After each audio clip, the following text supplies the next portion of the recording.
और एक पर्चे के साथ साथ इनका संबोधन भी होगा।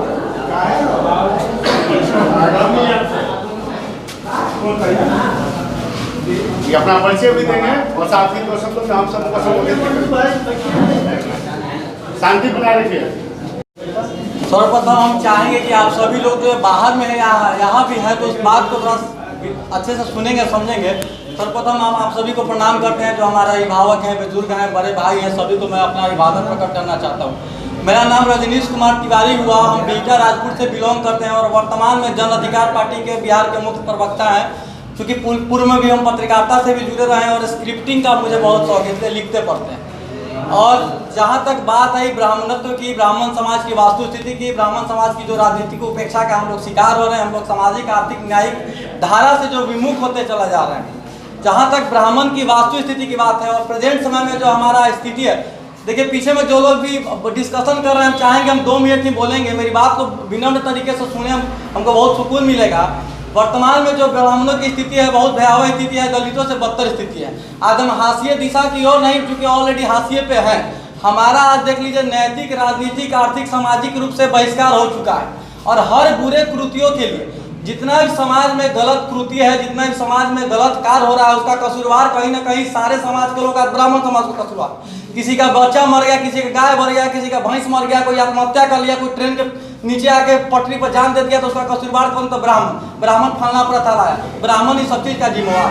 पहले तो समझना होगा कि हम यूथ हैं, मेरी भावना के विपरीत अगर हमसे कुछ गलत चीज निकल जाता है या कुछ उस तरह की बात हो जो आपको लगे, तो उसके लिए हम क्षमा चाहते हैं। पहले तो हमारा जो इतना गौरवशाली अतीत रहा, हमारे पूर्वज जो लगातार राष्ट्रवाद और लगातार विश्व गुरु, जब एक समय भारत विश्व गुरु था तो उस समय विश्व गुरु बनाने में हमारे पूर्वजों का बहुत अहम योगदान रहा है। क्योंकि हम शुरू से ही आध्यात्मिक बौद्धिक विचारधारा के लोग थे। समाज को एकत्रित करने में, समाज को विकासशील राष्ट्र और देश के निर्माण में ब्राह्मणों का अहम भूमिका रहा। और आज स्थिति यह है कि ब्राह्मण आज सबसे ज्यादा आर्थिक रूप से कमजोर है। आज आप राजनीतिक उपेक्षा का शिकार हो रहे हैं। बहुत लोग कहते हैं कि संगठन बनाइए, ब्राह्मण एकत्रित नहीं हो रहा।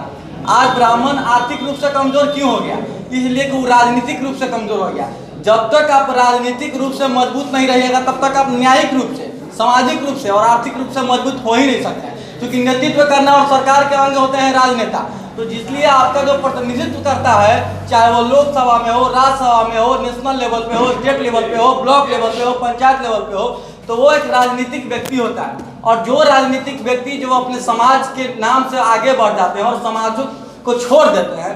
आज देख लीजिए कि अगर हम लोग के समाज से कोई IAS बनता है, कोई IPS बनता है, कोई कलेक्टर बनता है, कोई मुखिया बनता है, कोई सरपंच बनता है, कोई राष्ट्रपति काहे न बनता है, तो वो जिस स्ट्रगल से आगे बढ़ा है उस स्ट्रगल को वहां जाते ही भूल जाता है। इसलिए कि जहां से वो बिलोंग किया उसके इर्द गिर्द भी वैसे लोग हैं। आज वैसे लोग हैं जो एजुकेशन बढ़िया से कंप्लीट नहीं कर सकते हैं। ब्राह्मणों में आज यह स्थिति है कि वो अपने बाल बच्चों को पढ़ा नहीं सकता है। जो आज के कर्मकांडी ब्राह्मण है, जैसा बहुत लोगों ने कहा कि दिहाड़ी मजदूर से भी कम उनको दक्षिणा मिलता है, तो वह क्या करेगा? अपने बेटे को, उनका बेटा यही करेगा कि मजदूरी करेगा। आज की स्थिति यह है कि ब्राह्मण बिहार में तो नहीं, अगर बिहार के ब्राह्मण तो कहीं खुले रूप से मजदूरी नहीं कर सकते हैं, किसी का काम नहीं कर सकते, किसी स्टोर में नहीं रह सकते, कोई उस तरह का कार्य नहीं कर सकते ताकि उनकी प्रतिष्ठा ना चली जाए। तो वैसे ब्राह्मण पलायन की स्थिति में है और पलायन कर चुके हैं। तो जो काम यहाँ नहीं कर सकते हैं वो चोरी छुपे बाहर भी कर। तो ऐसा स्थिति लाने वाला कहीं ना कहीं हमारे समाज का जो सिरमौर लोग बैठा हुआ है वो है। अगर आज वो चाहता तो अपने समाज को नीचे से ऊपर ला सकता था, अगर नहीं तो मीडियम मध्यांतर के बीच तो ला सकता था कि आज हम बढ़िया से रह सकते हैं। आज आप देख लीजिए कि चाहे OBC हो, SC हो, ST हो या कोई भी राजनेता हो, हर चीज के लिए ब्राह्मण को कसूरवार कहता है। ब्राह्मणवादी विचारधारा, मनुवादी विचारधारा, ये ब्राह्मणवाद और मनुवाद और ब्राह्मणवाद को पहले तो जानता नहीं है, बोलने के लिए जान गया कि जो शब्द है ब्राह्मणवाद में मनुवाद, और लगातार ब्राह्मण को गाली गलौज करता है। तो कहीं ना कहीं यह समझना होगा कि अगर आप संगठित नहीं होइएगा और अपने समाज, अगर आप समाज से बिलोंग करते कुछ बढ़िया पद प्रतिष्ठा पे हैं, अगर आप IAS हैं, IPS हो, तो अपने गरीब छात्रों, मेधावी छात्रों को आप निःशुल्क पढ़ाइए, उनको अपने यहाँ रखिए, उनको एक बेहतर प्लेटफॉर्म दीजिए। और सबसे बड़ा बात है कि राजनीतिक उपेक्षा का शिकार हो। तो समझ लीजिए कि आज की स्थिति में ब्राह्मणों का कोई पार्टी नहीं है और ब्राह्मण को कोई पूछने को तैयार नहीं। 2% का जो जिसका 2% है बिहार में, उसका सीमा 15 साल से, और आज भी आप बिहार में 5.5% है। और आप देख लीजिए एक समय 13 MP रहते थे ब्राह्मण, विधानसभा में 43-45 रहते थे MLA, और आज की स्थिति देखिए 2 ब्राह्मण आपके यहाँ से बिहार से MP है, एक बनी चौबे है, एक गोपाली ठाकुर है, शायद एक आध और कोई राज्यसभा से होंगे। और आज देख लीजिए एमएलए आपके यहाँ, तो आपको टिकट से वंचित किया जा रहा है, आपको राजनीतिक दल में शीर्ष नेतृत्व का मौका नहीं मिला, बढ़िया पद में आपको नहीं मिला।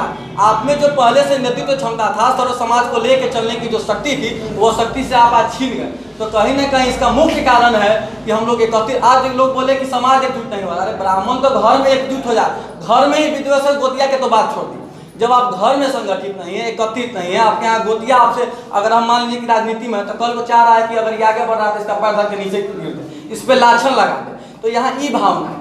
तो कहीं ना कहीं आज देखिए ये जो सभागार है, यहाँ पहले 2 बार भी इससे पूर्व भी आया। उस समय हम आए थे ब्राह्मण स्वाभिमान महासम्मेलन, हम गांधी मैदान में कर रहे थे, तो यहाँ आकर हम 2 बार बैठक किए।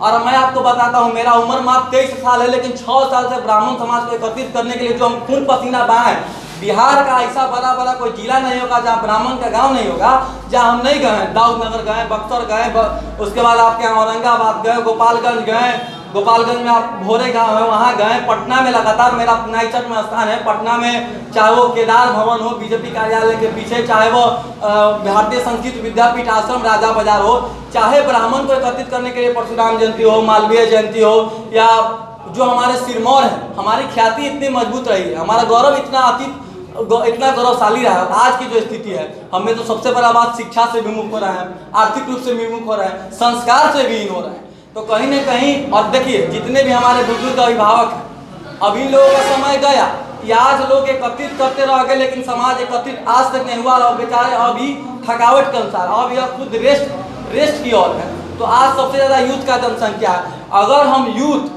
अध्ययन नहीं करते हैं अपने गौरवशाली अतीत का, अगर हम अपने पूर्वजों को जानते नहीं हैं, उनके द्वारा जो बलिदान दिया गया, चाहे वो मंगल पांडे हो, परशुराम जी हो, चाणक्य अगर चाहते तो महत्वाकांक्षी भी बन सकते थे, लेकिन उन्होंने राजा मौर्य को बनाने का काम किया। चाहते तो वैसे विद्वान व्यक्ति जो बहुत क्रांति लाए, और बिहार से जो राजनीति का जनक है, जो कूटनीतियों पर राज किया, वैसे शख्सियत के हम लोग वंश हैं। और आज हम उसी चीज़ से विमुख होते जाते हैं। राजनीति का स्टार्ट करने वाले समय, और राजनीतिक रूप से उपेक्षा हो रहा है चाणक्य वंश।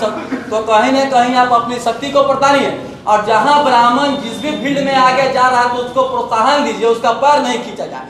अगर आप बात कर रहे हैं कि हम किस दिशा में जाए, किस राजनीतिक दल को चुने, तो अगर आपको लगता है कि सारे राजनीतिक दल आज वास्तविक रूप में ब्राह्मण का शोषण कर रहे हैं, तो जो इंडिपेंडेंट उम्मीदवार है उसको आप लाइए। अब यहाँ क्या है कि आप इंडिपेंडेंट चुनाव लड़ रहे हैं, तो आपके खिलाफ 4 गांव से दूसरा कोई आपके ब्राह्मण जो है उसके खिलाफ खड़ा करवा देगा।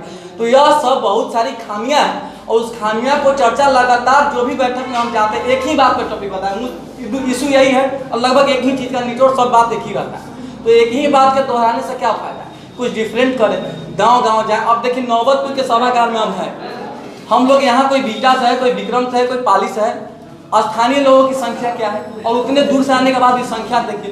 तो कहीं ना कहीं जिस तरह से हम लोग का जो संख्या है, जो आत्मबल है, जो मनोबल है, जो इस प्रकार से गिरता चला जा रहा है, तो उसको कहीं ना कहीं हमको विचारणीय है, विचार करना होगा। अगर हम आज नहीं चेतते हैं, अगर आज हम अपनी भागीदारी को सरकार से नहीं मांगते हैं, आपको आगे आना पड़ेगा। कहा है कि हम ब्राह्मण थे, हम जिसको आशीर्वाद देते थे वो विधायक, सांसद, मंत्री बनता था, और न राष्ट्र के निर्माण में अपना अहम योगदान देता था। और आज हमको टिकट के लिए गिरगिराना पड़ा, हम तो आशीर्वाद देते थे, वो सांसद विधायक बनता था, और आज अब झंडा ढोले चल रहा है, आज आप चापलूसी कर रहे हैं, और उसके बाद भी राजनीतिक उपेक्षा का शिकार हो रहा है। तो कहीं ना कहीं हमको अधिकार मांगना नहीं है, छीनना पड़ेगा। आप सड़क पे आपको आना पड़ेगा अपना एकत्रित संगठन के माध्यम से। अगर संगठन में नहीं है तो आपको शक्ति प्रदर्शन करना पड़ेगा। मांगने का जमाना गया, ये लूटने का जमाना है, और ब्राह्मण से ज्यादा सभी कास्ट सबसे ज्यादा हावी है। स्वर्ण में भी आप देख लीजिए, आपसे ज्यादा राजपूत हावी है। 700 MP बिहार में राजपूत का कितना है, राजपूत का आप देख लीजिए परसेंटेज, ब्राह्मण से भी कम है, हम लोग 5%, हम यहाँ 3.5%।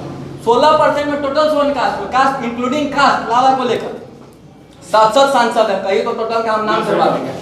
उसके बाद आप देखिए कि जब आपके साथ यह स्थिति है, आपकी संख्या भी है, आप बौद्धिक विचारधारा के लोग हैं, आप पढ़े लिखे शिक्षित लोग हैं, अगर आज आप शिक्षित नहीं बनिएगा तो आप आज कहीं के नहीं है। ब्राह्मण के पास अभी एक ही शक्ति है जो अभी स्ट्रगल कर रहा है, वो शिक्षा।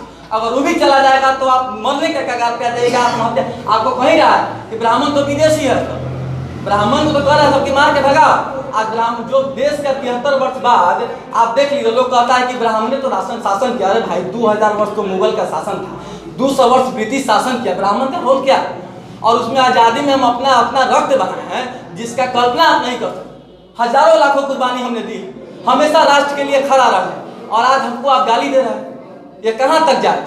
तो बहुत आहत होता है। बहुत ब्राह्मण समाज को इस हम चाहते हैं कि युवा आगे आए। ये लोग तो बेचारे थक गए हैं और हम भी 5 साल से थक गए, कोई समझने को तैयार नहीं। लगभग लगता है कि 200 आदमी को हम ही कहें थे यूथ के इस प्रोग्राम में आना है। तो नौबतपुर में हो रहा है। नौबतपुर इतना बड़ा क्षेत्र है, आसपास ग्रामीणों का बहुत अच्छा खासा गाँव, कितना बड़ा मजबूत है, और उसमें हम लोग 10 गाँव से आए हुए हैं।